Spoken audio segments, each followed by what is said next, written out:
Hey Clashers, there are a lot of different equipments by now in the game, and the question is always, what equipments are the strongest and what equipment should you invest your ores into?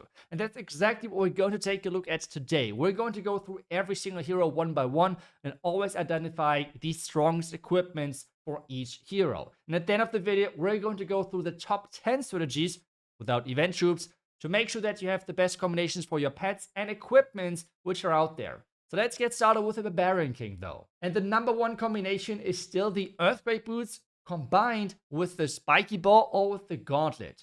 If your king is supposed to tank a lot of damage, go with the Gauntlet. If your king is supposed to deal a lot of damage, go with the Spiky Ball. Otherwise, the combination which always works and is the number 2 on my list is the Rage Vial with the Gauntlet. I mean, the synergy is just so good. It always works. It's always a solid choice. So you can't really do anything wrong with that. The number 3 on this time is going to be like a for hard mode recommendation because hard mode and the regular game are quite different by now. The defenses are dealing way more damage, and this is why the Snake Bracelet is actually quite good and why you have seen this probably from a lot of pro players why they use it. If a snake can tank like a Monolith shot or a Merged Cannon shot, this is a big game changer. In the regular game, it's not as important, but this is why I want to mention it and give you as well some more input on why the pros might run combinations like this, while you never really see it otherwise in any other areas of the game. But let's continue with the Archer Queen. And no big surprise, the new equipment is at the top. The Giant is just providing so much tanking for your Archer Queen, and if you combine that with the Magic Mirror, 3 Archer Queens behind an 18,500 hit point tank, that is just unmatched. That is just so powerful. If you're facing Invis Tower bases, you can obviously go with the Giant Arrow as well, but raw power, Magic Mirror, and the Giant, perfect. You can still use obviously the Healer Puppet with the Giant Arrow or with the Magic Mirror, but it just feels not really as powerful. As well, something you can combine with which is the third combination, is the Healer Puppet and the Giant. You have to be kind of careful because the healers are typically switching to the Giant and might run into the range of an air defense. But why I have this listed is just because of how cool this combination is. Because both of those equipments give passive healing to your Archer Queen, and this is roughly 80 hit points per second, which your Archer Queen is recovering without having any healers on that. If you're adding the Unicorn, for example, that is like 140 or something healing per second. That is really solid. Healers on top, and the Queen is just getting slowly unkillable. It's kind of crazy. So this is my top 3 list for the Archer Queen. But let's move on to the Minion Prince. And the best combination is still the Dark Orb with the Henchman Puppet if you're playing your Minion Prince in a big push like with Dragons, Dragon Riders, and things like that. Giving you so much utility with the Dark Orb and then providing you with safety because the Henchman Puppet is going to turn your Minion Prince invisible and is spawning 2 tanks in front of him, makes sure that this combination is always going to be the number 1. If you're playing your Minion Prince isolated, so somewhere alone, you want to go with the long range and the metal pants though, because this makes sure that you have a lot of damage, but at the same time, the hit point recovery from the metal pants to keep your Minion Prince alone, even if he's going on its own.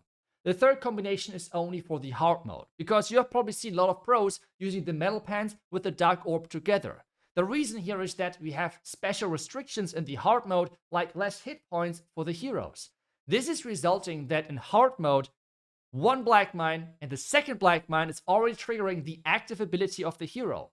While in the regular game, the Minion Prince can tank 1 Black Mine, the second Black Mine, and will still have hit points left without forcing the ability. And this is resulting in exactly this ranking. If you're not playing hard mode, the Henchman Puppet is always better because it provides you with more DPS, the tank, and everything. The pants, though, are needed in hard mode because of the special restriction of having less hit points on the heroes. So make sure that you always are aware of that you should not always just copy what the pros are doing, because at this point, they're pretty much playing a different game. But there's 2 more heroes left. Let's dive forward and go for the Warden. And for this one, nothing changes. The number 1 combination is still the Eternal Tome with the Healing Book, because you can combine it with pretty much everything.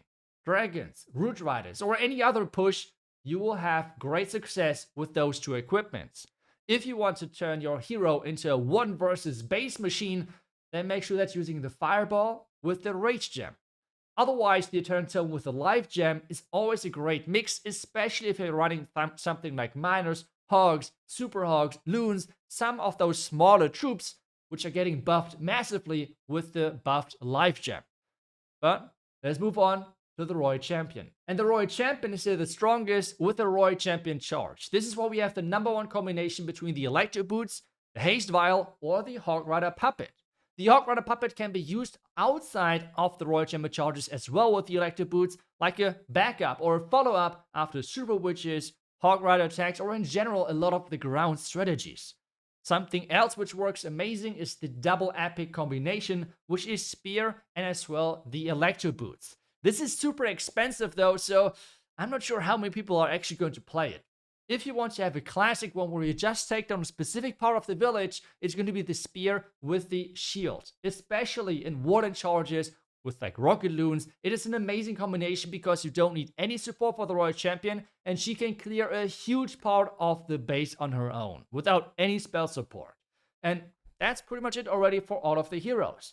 Now let's dive into the top 10 strategies and how you should play them. And a really important reminder about the Archer Queen equipment is that it really heavily depends on if you're doing your attacks in Clan War or, for example, in Legends. In Clan War, you know exactly what type of base you're going to attack. So you might want to go for raw power if it's not going to be an invisibility tower base, which means in most cases, this will be now the Giant with the Magic Mirror. Or on the other side, if you're going in Legends and you might want to take down a trigger Invis towers, you have to go with the Giant Arrow. For this ranking and for the entire list, I will use the power version, which means if you're afraid of Invis towers, you might just want to switch, for example, for the Super Witch Army composition, you might want to switch out the Magic Mirror and use the Giant Arrow instead. But again, especially for Super Witches, since they're a ranged troop, you can for sure just remove the Giant Arrow, because typically what happens is they will trigger the Invis Tower, then we'll just turn left, turn right, whatever, attack some buildings next to it, and as they finish those buildings, then the core is going to wake up again, and you can just take them out quite easily. The exact same is happening with the Thrower Army composition, especially with them because they have an even longer range than the Super Witches, which means that it's even easier for them to trigger the Invis Tower quickly, turn to one of the flanks, and then continue as the Invis Tower is waking up, and you can easily take down everything.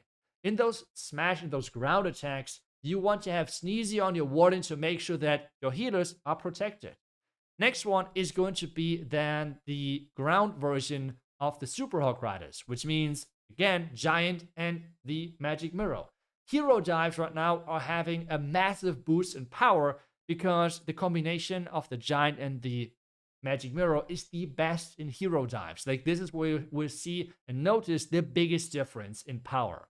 Next one will be the Warden charge with the Fireball and as well the Rocket Loons right after. As well for this, on the back end, you're typically having the King in combination with your Archer Queen. The King opening the compartments with his Earthquake Boots and then making sure that the Queen can reach everything, the Giant can go into the base, you don't even need any wall breaks for that combination, and then the Royal Champion will clean things up around it. Super simple, super strong. Next one is going to be the Invisible Royal Champion charge with the Dragons as follow-up. Simple, straightforward, and nothing really changes there, to be honest. Something and a trend you might have noticed now is as well the pets you need to combine with the Archer Queen, depending on what equipments you're running. If you're running the Healer Puppet, you should go with the Frosty. If you're running the Giant, then you should go with the Unicorn. As well, in all of those attacks, you can just switch out the Giant and the Healer Puppet as you have things upgraded. That is no problem whatsoever. You can just use any of them for your armies. But I think especially with the Giant Arrow, a lot of times I quite like the Healer Puppet more. The reason is because you have the Archer Queen somewhere on the outside trying to get the arrow in as soon as possible, because this is how you can aim it the best way. A lot of times the Giant is just running in while the Queen is like still stuck on some outside storages. And this, well, kind of leads for the Giant going down quite early. This is why with the Giant Arrow, a lot of times I felt like the Healer Puppet is a little bit better. So it really depends on if you want to run the Giant Arrow, then the Healer Puppet might be the way to go. If you are going with the Giant, then the Magic Mirror feels for sure the better option. But yeah, it's really up to you. As well, if you're wondering at what level you should run the Giant, I feel like kind of, again, you should have it on a quite decent level for this one, because you're relying on the raw power of the giant, the raw hit points, because this is what everything has to burn through. I would recommend at least level 15 before you're using it. Every level higher is obviously just way better. I mean, it's quite simple on this one. But for the next one, we're now slowly approaching the Root Riders, which is going to have the same approach as most of the ground armies right now, which is going to be Magic Mirror with the Giant. The combination is just so good with the tanking everything. I can't repeat it every single time, but yeah, otherwise nothing really changes. As well for the ground armies, as I've explained earlier, you typically want to go with the Minion Prince. You typically want to go with the Dark Orb and as well the Henchman Puppet, because as I explained earlier, as long as you're not playing hard mode, the pants are not really needed if you're playing your Minion Prince with another push together. It doesn't really matter if it's air or ground, but that's typically how this overall interaction works. Next one is going to be the Root Riders, but with the King instead of the Minion Prince. That works obviously great as well. And as well, a reminder, because I think I have not said it so far, all of the links for those strategies are, by the way, down below in the description.